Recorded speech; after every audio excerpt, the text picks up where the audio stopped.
Hello everyone, and welcome to this webinar brought to you by the Nazarian Center for Israel Studies at UCLA and co-sponsored by UCLA's Department of Political Science.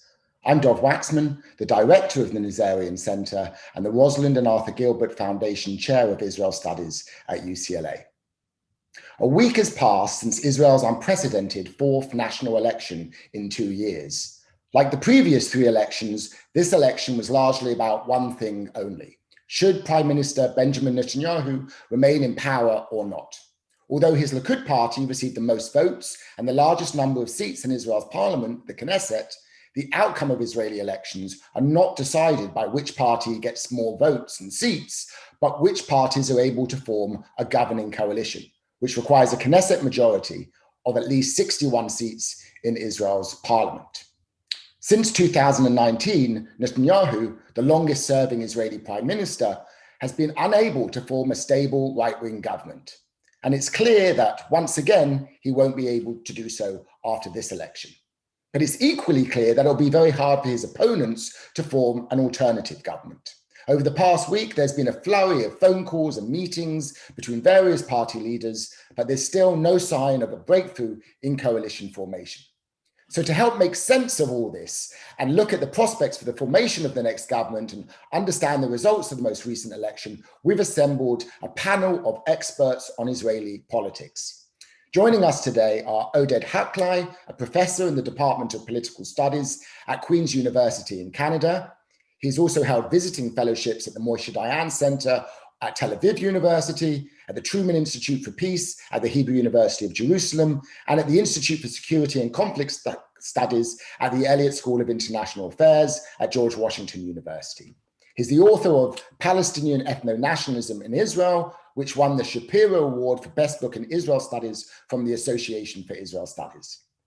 Our second panelist is Liron Lavi, a research fellow at the Nazarian Center for Israel Studies.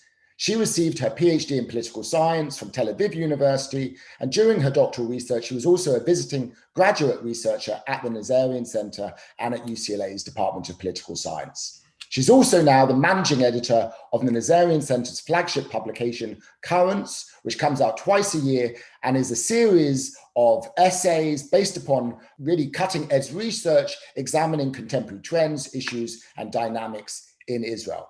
Our final panelist is Professor Menachem Hofnung. He's a professor in the Department of Political Science of the Hebrew University of Jerusalem and a visiting professor at the Nazarian Center for Israel Studies this academic year. He's also served as the director of the Joint Graduate Program in Public Policy and Law at the Hebrew University and as the academic director of the Gilo Center for Democracy and Civic Education. He's the co-editor of the forthcoming Oxford Handbook of Israeli Politics and Society, which will be published by Oxford University Press.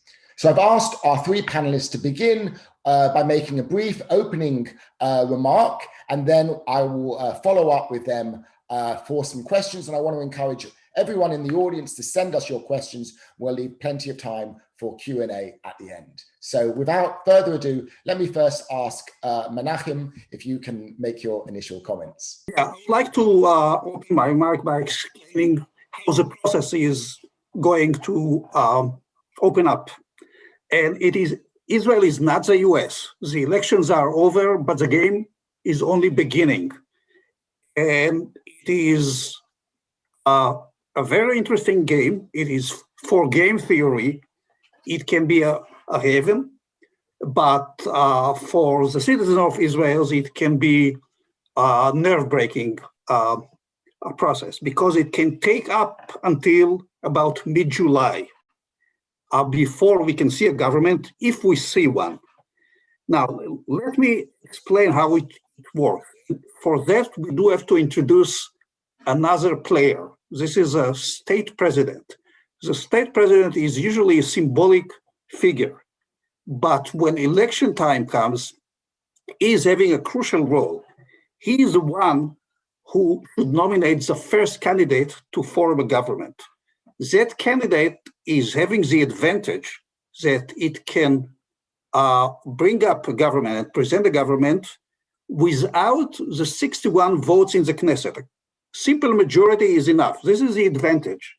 The opponent or the challenger can form a government only if he brings 61 Knesset signatures.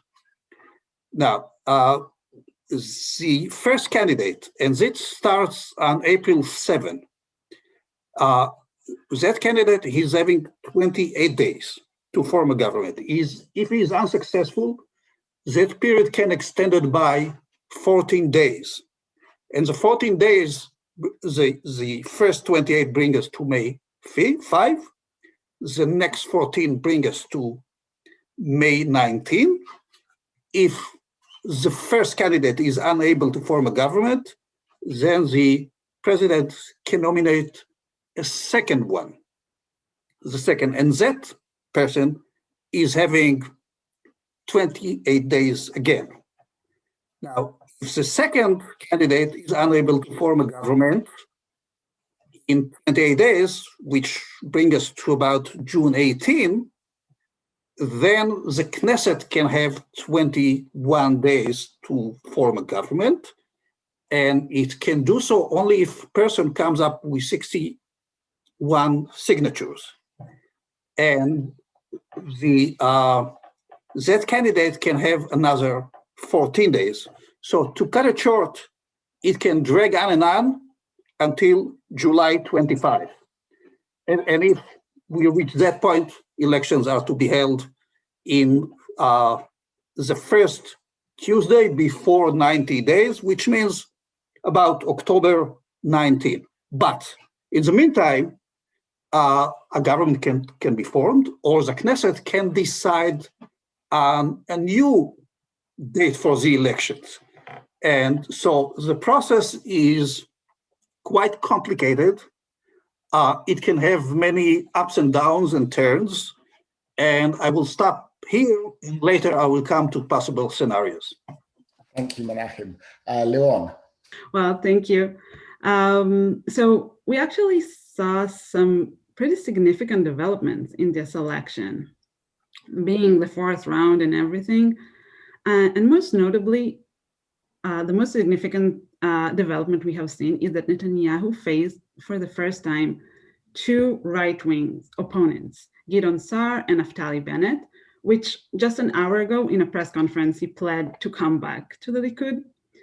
And also in the right bloc, we saw a new extreme party and a battle between this party and the ultra-Orthodox parties over voters.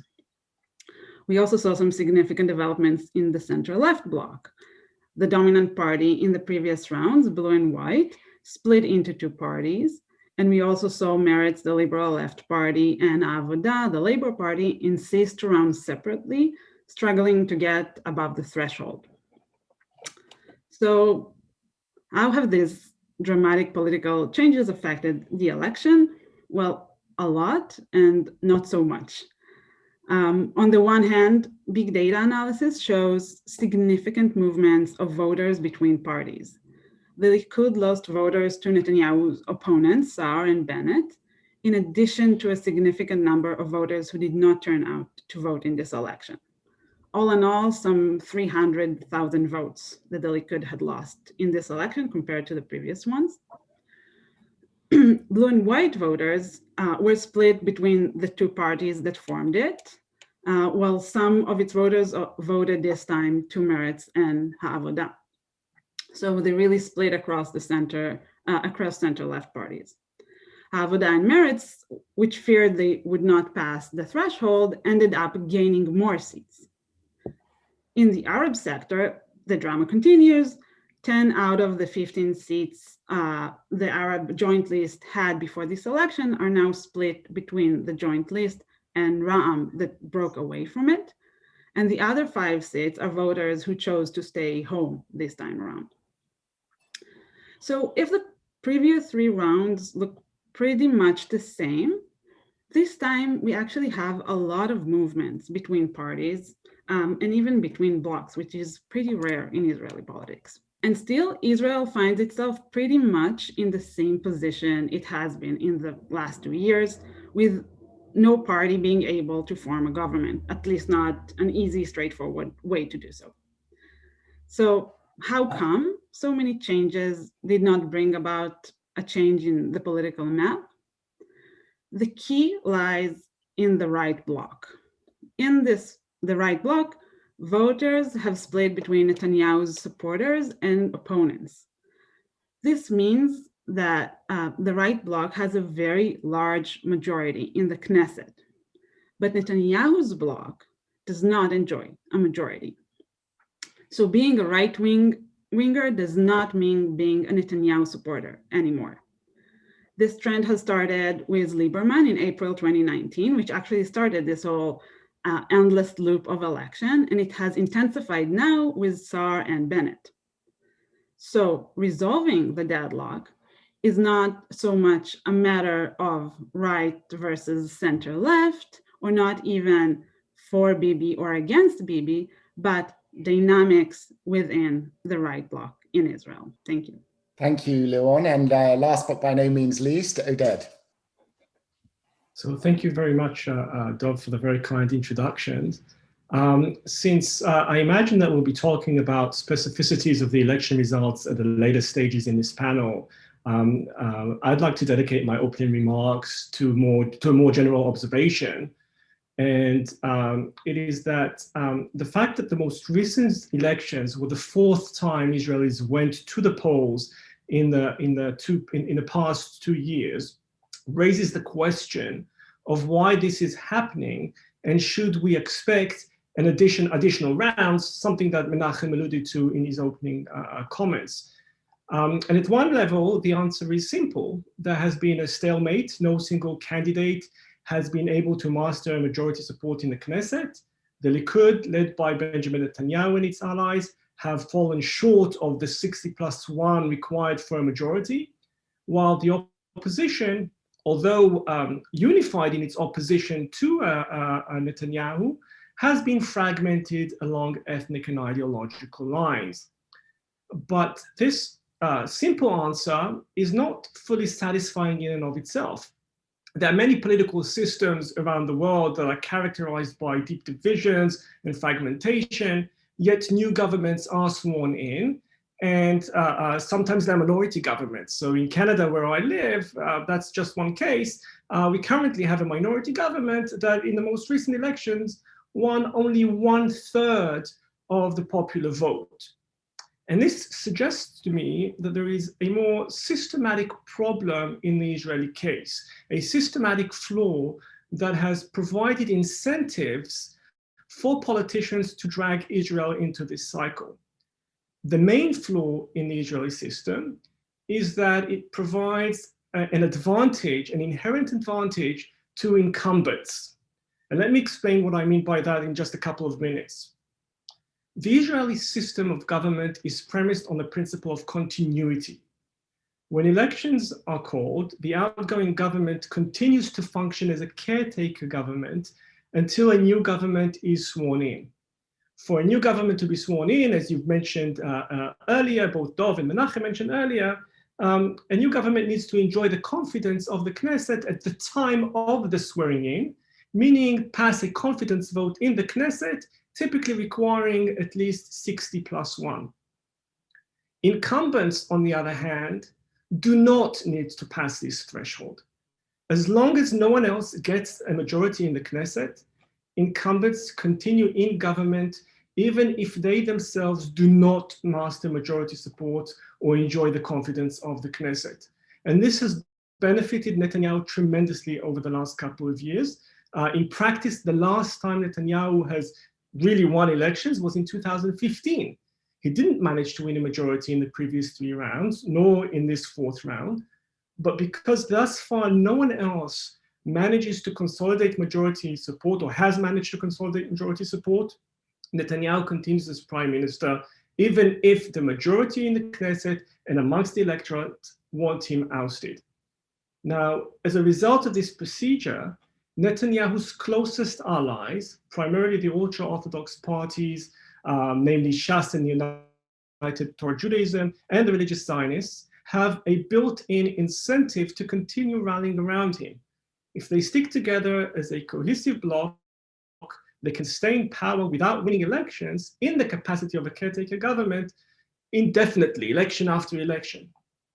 Right? There's just no, there's simply no incentive for the ultra-Orthodox parties to switch alliance to other candidates, because with Netanyahu as caretaker prime minister, they guaranteed to stay in power in this caretaker government. And for Netanyahu, the incentive is to try again, election after election, until at some point he hopes to manage to get the support of 61 MKs. So does this mean that we should expect a fifth round of elections in August or September? A fifth round is a probable scenario, but there is one caveat. And the caveat is that the current caretaker government is a consultational government with a power-sharing arrangement between Netanyahu's Likud bloc and Benny Gantz's Blue and White Party that was instituted and integrated, enshrined into basic law government following the previous round of elections. The arrangement involves mutual veto power on any government decision and appointments, and a rotating premiership. So if the caretaker government continues, Benny Gantz is scheduled to take over as the caretaker prime minister in November. And this, in and of itself, provides an incentive to the Netanyahu bloc to try one more election, but just one more election, not beyond a fifth round of elections. And I'm gonna leave it here. Thank you, Oded. That was a very important point you were making about the way in which the system incentivizes the incumbent to remain in office. So I have a question which you're all welcome to join up on. Given Oded's comment, I wonder, this repeated endless loop, as Liron put it, of election after election, and this deadlock, is this the result of a flawed system, as I think Oded seems to imply, that there's a bug in the system, if you like, and that, the incumbent, in this case Netanyahu, is basically just a feature of it, is exploiting this systemic flaw, if you like? Or is it really the result of Netanyahu? I mean, is this, as Liron mentioned, there would easily be a right-wing government formed if it were not for the fact that nowadays so many right-wing politicians have become deeply alienated from Netanyahu and unwilling to work with him. So is this ongoing political deadlock, these repeat elections, the result of a problem in the system? And if so, is some sort of electoral reform or change in the system of government necessary? Or is it really a kind of unique situation brought about by the reluctance of Netanyahu to step aside and his determination to remain in office despite the criminal indictments that he's facing? So is it Netanyahu or is it the system? I would like to take that one. I do have to say that the arrangement is intentional, and it had been created because of previous lessons from previous campaigns. Israel has attempted before electoral reform, the direct elections of prime minister, and that had been abolished in 2001. When the new basic law was put into place, it introduced another component, which they defined as basic flaw. And this is a constructive no confidence vote, which gives the incumbent significant advantage. If it prevents parties from voting against the government and let it fall without presenting a new alternative. And to have a new confidence vote in the Knesset with any significance, you do have to gather 61 votes. So it had been intentional and thought about. Now, the problem now is a unique one. Because of the current situation of Netanyahu, we didn't face something like that in 71 years before 2018, when we had a previous prime minister standing at trial. Because of political pressure, he was forced to resign before the opening of the trial. So I can see it, as unfortunate situation.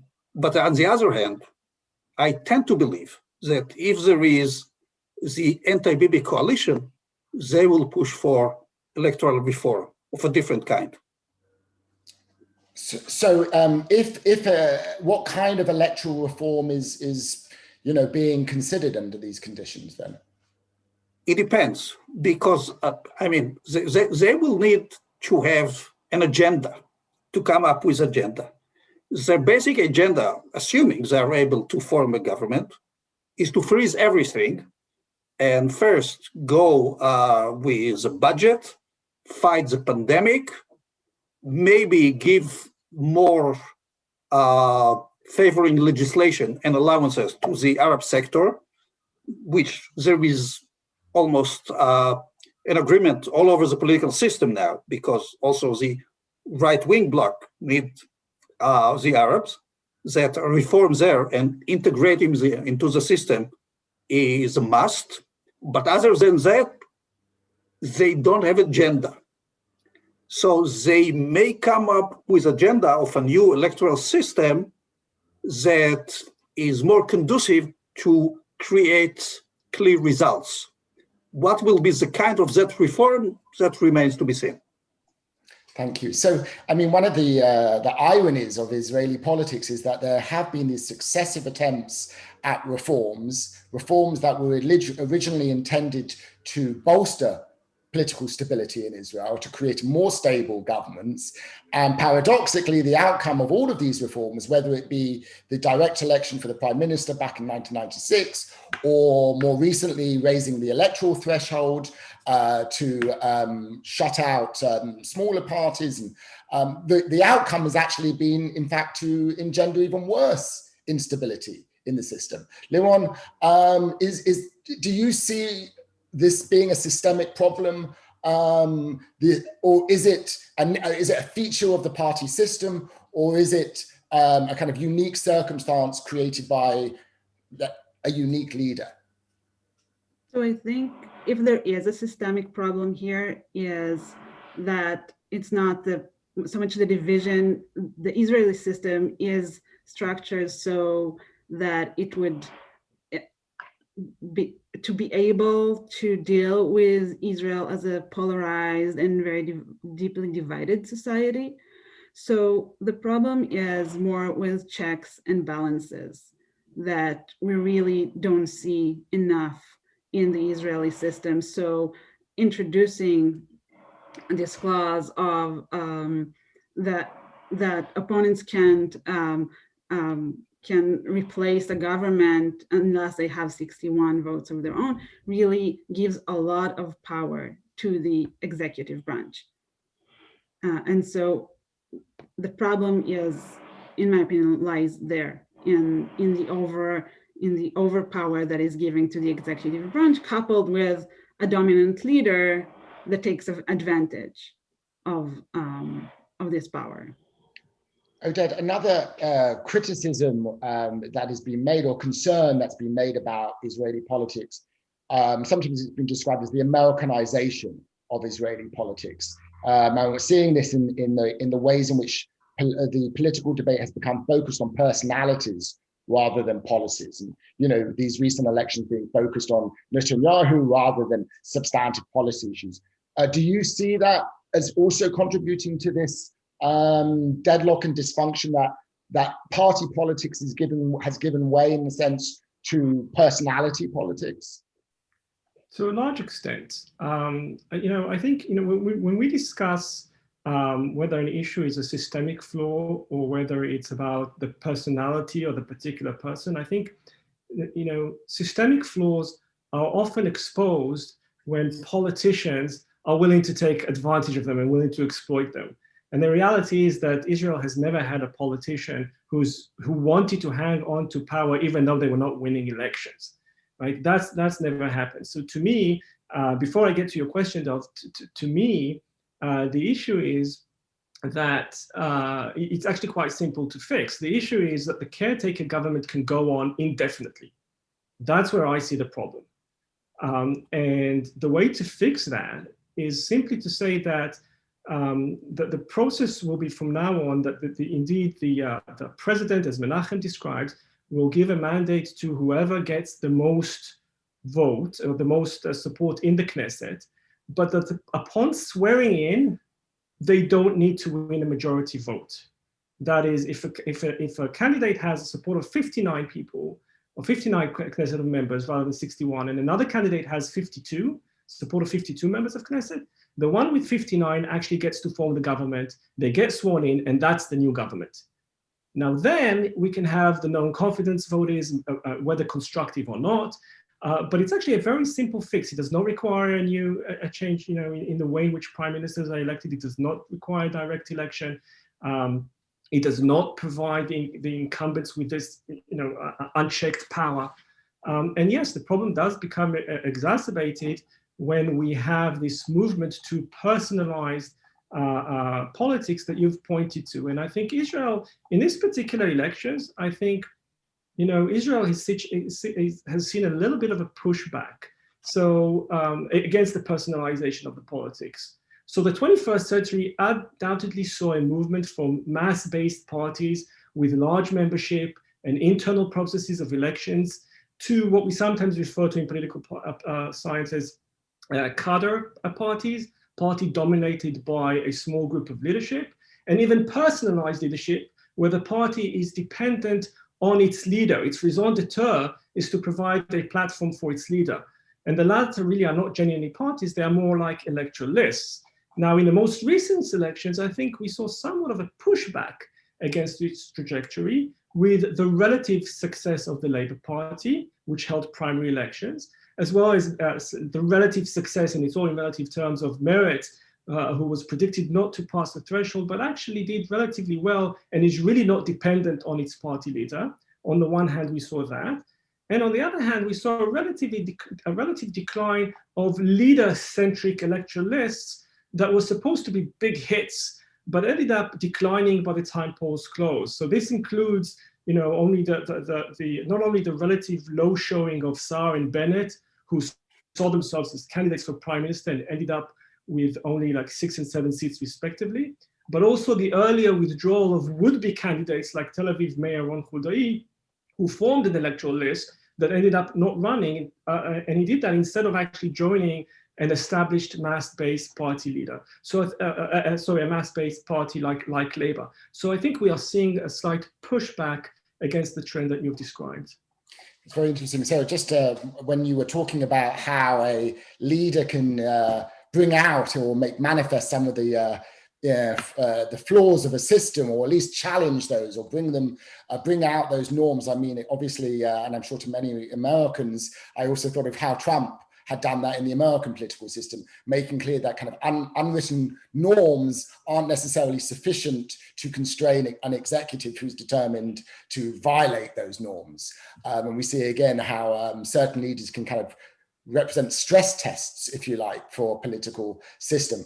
The point about the degree to which Israeli politics is personalized, very interesting, Oded, about the claim that, parties, as opposed to just electoral lists based on personalities, have actually shown themselves to be maybe more resilient, more durable, parties with internal democracy, I should say, than parties based upon leaders alone. And that may signal a shift. But at the same time, we've been hearing repeatedly from analysts that, this election, and I mentioned it in my opening remarks, was all about Bibi. And the last election was all about Bibi. So on the one hand, you have maybe this revival of some parties that aren't just personality driven, but in terms of the kind of cleavages in Israeli politics, it seems that the traditional left-right cleavage has given way now to a simply, only Bibi versus anyone but Bibi cleavage.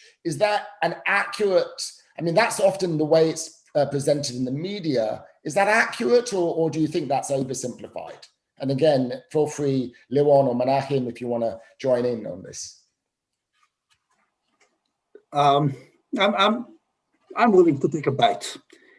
First, I would like to respond to that suggestion that after the elections, the head of the biggest list will become automatically the candidate for prime minister. I think it is going to make Israeli politics more personalized than it is now, because it then signals to the voters, you better vote for the person who is having the big chance to become a prime minister. And that means that the two biggest parties are going to take most of the votes, and only the reminders will be divided between small lists. It is unlikely to pass the Knesset vote, because if you look at the current Knesset, the two biggest parties are having less than 40% of the Knesset votes. So it is unlikely. All the small parties are going to vote against it. So realistically, we can do it. Now, asking about the right and the left, we can see a change here, especially with regards to the Arab parties. And I can give you an example. If you asked the right-wing supporters a month ago, what is their stand toward participation of the Arab United List in coalition, I think it would be close to 99% against it. There was a poll today on the news that more than half of their supporters are supporting to have that party in the coalition because they are aware that they have no chance without it to form a government. Unlike the change bloc, the anti-Bibi bloc potentially can have a coalition with the Arab parties abstaining. This is not a possibility for, well, small one, for the Bibi bloc, because he needs the Arab to have the 61 votes. So we can see a change. Now, when the Arabs, especially the United Arab League, say, we are not right-wing, we are not a left, we care for the Arab people, and then we are going to side up with whoever gives us more. This is a big change. And they can play the game. So the Arab parties are now within the game for the first time since 1992.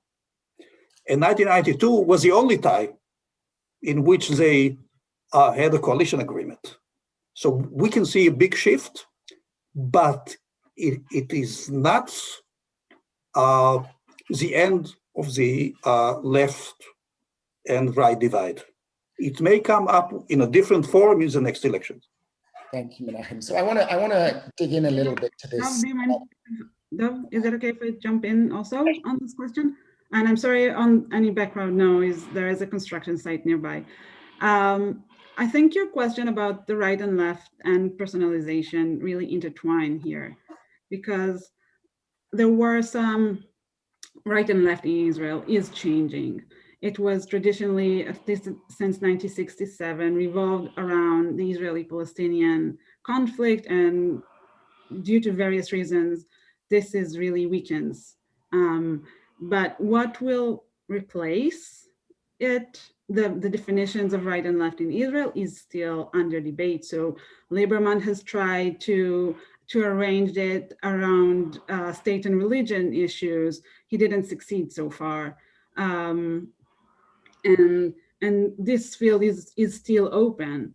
And here the question of personalization steps in with Netanyahu's dominance in Israeli politics, because it seems that to a certain extent, and I agree with Oded that this election kind of suggests some backwards trend on this, but up until now, it really looks like Netanyahu is defining or start to define right and left. So it becomes more of a personification than personalization as he starts to embody this political identity of right versus left. But actually, and this is why I agree with that, what we saw in this election is that the it's not over yet, because the right is not entirely revolves around Netanyahu. And also, if it was that simple, we wouldn't have seen so many issues with forming a change coalition, as they call it. Because if the only thing they would have cared about was to form a coalition that that will remove Netanyahu from office, they would have done that. But obviously, there are other issues that are still on the table, and other defining elements of right and left that for now do not allow for this move to go on smoothly. Thank you. That's fascinating. And to think of that, maybe this long-standing right-left division defined by attitudes toward the Israeli-Palestinian conflict, and particularly toward Judea and Samaria and the West Bank, may be eroding, not just temporarily, but for over a longer period of time, and that could really re-scramble the Israeli political landscape.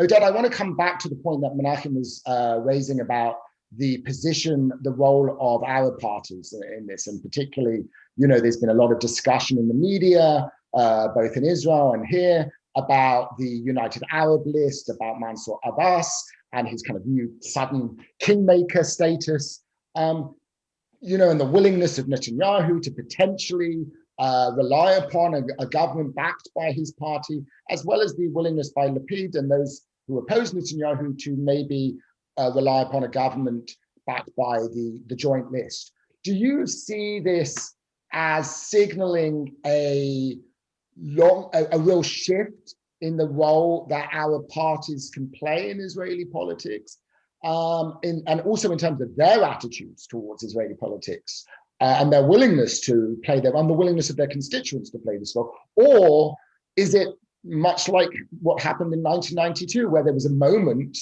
if you like, where suddenly in 1992, with the Rabin government, it did rely upon, as a minority government briefly, upon Arab parties, but that didn't ultimately undermine the taboo against including Arab parties in government. It didn't really change the marginalized role that Arab parties play. So in other words, do you see this as signaling a broader long-term shift in the role that Arab parties play and Arab citizens more generally in Israeli politics? Or is this more of a very short-term thing that is unlikely to lead to any significant change? It's an excellent question. I think that the main difference between what's happening now and what happened in 1992 is that now that shift is being led by Netanyahu himself, and for short-term immediate needs. Like, he cares about forming a government, and one of the paths for him to form a government is simply by integrating and legitimizing the United Arab List. But of course, we know as political scientists that sometimes long-term trends occur because of short-term tactical maneuvering, and then you're embarking on that path. And what I find very interesting about Arab politics in Israel at this point in time is that it has opposing trends to it. So on the one hand, we saw a significant decline in Arab voter turnout. It's in fact the lowest voter turnout amongst the Arabs in Israel's history, around 45%.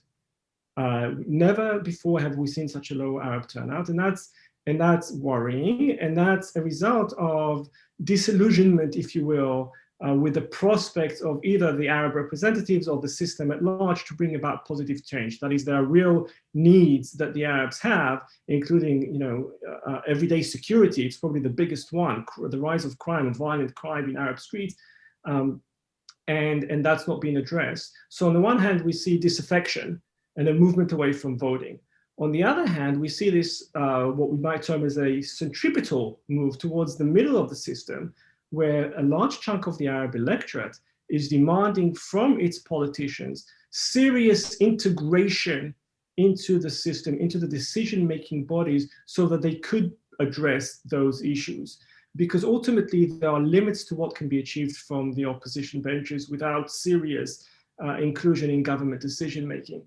And so it's not surprising that, that we're seeing this shift amongst Arab politicians themselves to the center because of the demands coming from the electorate. It's not surprising to some extent that Netanyahu would legitimize an Arab party if that's what he needs to do to survive. The other thing that we are seeing here in terms of Arab participation in politics is that the Arabs themselves are not a monolithic group, right? The Arab citizens of Israel. There are numerous trends. Historically, they've aligned themselves with the left because as a Palestinian minority in Israel, they found this to be a home that is more likely to address Palestinian concerns. But on many other social issues, a large segment of Arab society in Israel is conservative. And so particularly the religious segment, it doesn't hold, progressive views, or what we would consider progressive views on women's rights or LGBT rights. And so, if when Netanyahu was able to tap into that, to kind of try to bring those conservative elements into his fold, from his perspective, I think genuinely it's just a savvy move of divide and conquer, but it could have longer term implications. Yes, one of the things that, one of the striking things that I learned in recent days was that more Arab voters voted for the Likud party than for Meretz. And I think that really reinforces the point that you're making, that, there is this kind of tendency sometimes to think of Arab citizens of Israel in monolithic terms and as, always on the left because of this traditional left-right divide. But in fact, there is there's a lot more variation within the community. And again, I'm going to draw the parallel with American politics and the ways in which, many people thought of Hispanic voters as wedded to the Democratic Party. And then we learned after the last election in November that in fact, Trump saw increased support among Hispanic voters. So again, there's this tendency for the media to kind of, just look at identity politics, if you like, rather than understand the various currents and divisions within a particular community. I want to just go to the issue of turnout that has come up a couple of times now. Oded mentioned, the very low rate of turnout by Arab voters, but it wasn't, of course, just Arab voters that didn't flock to the polls, to paraphrase Netanyahu this time around. In general, the turnout was lower. Liron, how do you think this lower turnout this time around affected the outcome of this election? So yeah, thank you for the question. I think that the turnout this time, we really saw a decline. We saw in the previous re-election, there was steady increase in turnout, actually, although everyone were expecting a decline because of the repeated election. But this time around, we saw the decline, about 4% in decline, but the way it was varied. That's the thing that really creates the interesting pattern here, because as Oded mentioned, there was a significant decline in the Arab minority, but there was also a very significant decline among Likud voters. And in periphery towns that are Likud's stronghold for a very long time, we see significant decline and some 10% lower turnout than the overall turnout. So on the one hand, we see that the turnout was very significant, and on the other hand, since it's kind of even out between the left bloc and the right bloc, despite this decline in turnout, we still don't see, we still see the same political map that we saw throughout the two years. And to me, it's interesting that it's not being discussed that much. The fact that less voters went out to vote this time. And what does it mean? Does it really mean that Israelis are less likely to participate? Is it the fact that it is in Likud stronghold, does it mean something about their relationship to Netanyahu and for him losing some of his power? So there's still a lot of questions there to ask and to understand. So we'll probably have to wait, God forbid, until the fifth election. Probably won't have to wait very long to see the turnout figures in the fifth election. May I add a sentence or two? Yes. I think that the main drop in turnout was among the Arabs. I mean, the overall drop was about 5%. but within the Arab community, it was 20%. And they are about 17% of the voters. So if you count that one, you can see that most of the drop can be allocated to the Arab voters. And had they voted, instead of 65 in the previous election, 60% of them would have turned to vote. That would have changed the outcome of the elections and probably give the change bloc a majority. I think it would close to a majority. If that would have happened, if that would have happened, if Arabs would turn out in the same numbers they did in the last round, even with a small drop, let's say from 65 to 60. Yeah, yes. That's about 3 Knesset members. Then the situation would resemble the one after the September election. That's closer to that. So it could have made a change.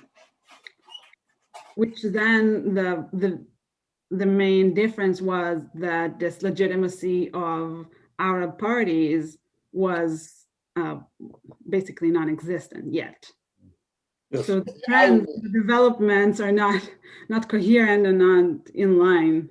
The irony is that while voting declined among Arab voters, in part, as Oded said, because of their kind of growing sense of frustration or despair about the prospects for an improvement by working within the Israeli system, at the very moment that's also put the Arab voters and the Arab parties in maybe the most powerful position they've been in Israeli politics for many years. Right? Another irony of this election. I think just to step back for a minute, to think about the parliament that's taking shape. We've talked about the various divisions, the role of the Arab parties and the opposition to Netanyahu, but I think we'd be remiss if we didn't acknowledge the fact that the outcome of this election, like the previous elections, is still to produce an overwhelming majority of seats in the Knesset to right-wing parties. In other words, the one trend that seems to continue election after election is the dominance of the right. Broadly speaking, not necessarily the Bibi right, but the right more broadly speaking. Why is that? I mean, broadly speaking, yes, the Meretz survived and the Labour Party survived. The predictions of their death are perennially premature, but the right continues to be much, much more dominant, certainly compared to its position historically. Is this because of demographics? Is this because of the impacts, the kind of legacy of the Second Intifada? What explains this enduring and seemingly impossible to shift dominance of the Israeli right? Any one of you can answer. Yeah, it's a very big question, and I think that there are multiple trends happening simultaneously that could explain this. Certainly demographic changes are important. We know from survey data that younger generations in Israel define themselves as more right-wing.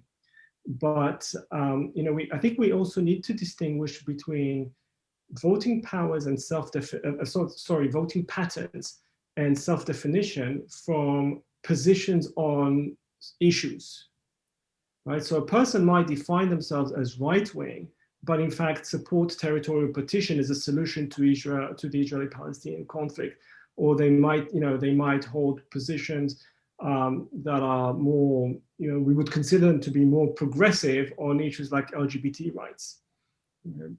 So I think to some extent what is happening here is, or at least on that front, is the delegitimization of the label left, right? Over a very long prolonged period of time, people in power in Israel have managed to sort of equate, if you will, a leftist position with treachery.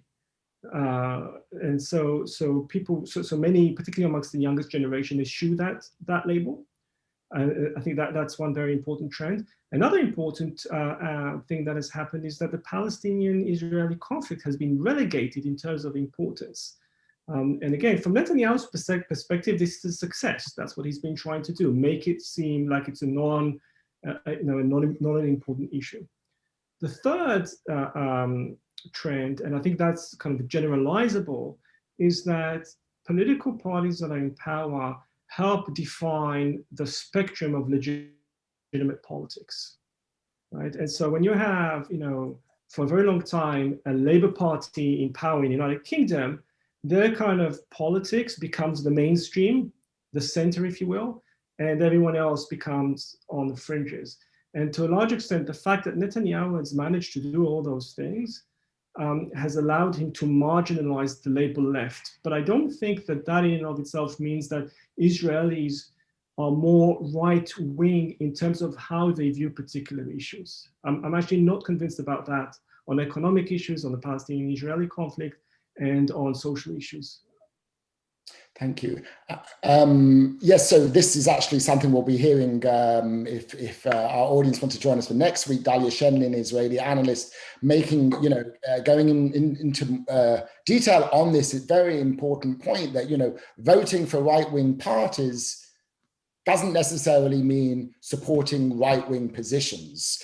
And this is, again, one of the confusing aspects of Israeli politics. We only have about 10 minutes left. So I want to now kind of look forward. We've spent time trying to understand the results of the election and why they happened. Thinking now about the future is, first of all, the big question, and we've been receiving this from members of the audience that hovers over this, is a fifth election, right? Is Israel kind of trapped in a fifth election?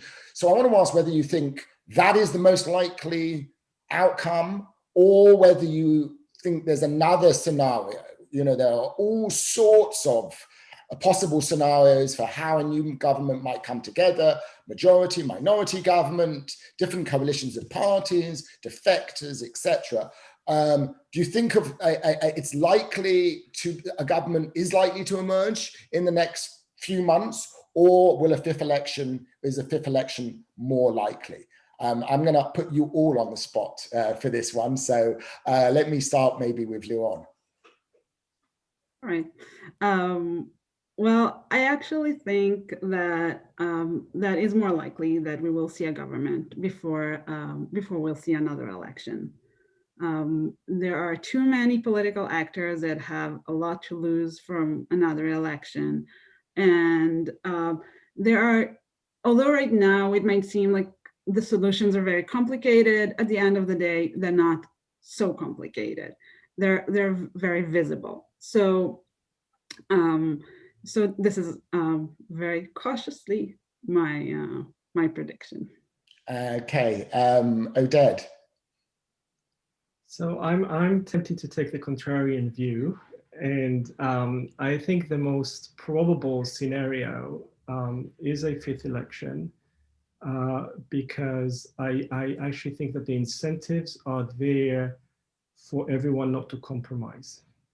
In the blockchain, in the change bloc, and certainly for Netanyahu, there's no incentive to give up his position. So unless he finds defectors, and we haven't yet even talked about his maneuver of getting the Kahana disciples into the Knesset and how that might work with bringing in the support of the Islamists to form. I don't see anyone defecting from Netanyahu's bloc, and I think the other bloc is too fragmented, where actors don't have serious incentives to compromise, particularly those on the right. If they're thinking long term, people like Saar and Bennett, going under Lapid's leadership will harm them in the long term. I don't think they have an incentive to do that. So I think we're heading to fifth election. Thank you. So Menachem, you're going to be the tie-breaking vote here on whether a fifth election is likely. I would say that it is a toss-up, and I can explain. If you look at the formations right now, it can be helpful to bring up the slide. The anti-Netanyahu bloc is having 57 supporters, which means that from the two parties sitting in the middle, the non-committed parties, they need only one partner. The Netanyahu bloc is much more cohesive with 52, but it needs the two parties to support. And this is more difficult. And the two parties in the middle, each of them knows that if they don't play it right, they can be left with nothing. So in that case, is it a toss-up? But there is also another question. If there are fifth elections, when they are going to be held? Because the Netanyahu bloc, in that case, if it can't form a government, it will push for early elections, probably in August or July even, if it is possible. For the other camp, even if they can't agree on forming a coalition, they can push up legislation to call elections in December, which means that by November 17, Benny Gantz becoming the prime minister automatically. And in that case, it changing radically the outcome and the way that the fifth elections are going to be held. So it is an interesting game. I'm not willing to bet on the outcome. All scenarios can unfold, but I will leave it at that. So as a kind of final point on this, I mean, for those of us who are fascinated by Israeli politics, all of this is really interesting and maybe even entertaining, but there are real costs to this that I think it's worth kind of bearing in mind. I mean, the fact that Israel has been unable to form a stable working government for now 2 years has come at a great cost, right? I mean, there's been an inability for government ministries to really plan ahead, right? Because a budget hasn't been passed. The Israeli army requires new plans to move forward in its strategic planning. These have been held up. The Biden administration has been waiting to put forward its policies, particularly with regards to Palestinians and the upcoming Palestinian elections, and has been waiting for an Israeli government to be formed on this issue. Just next week, I think there's the deadline for the Israeli government to respond to the International Criminal Court's pending investigation of possible war crimes in the Palestinian territories.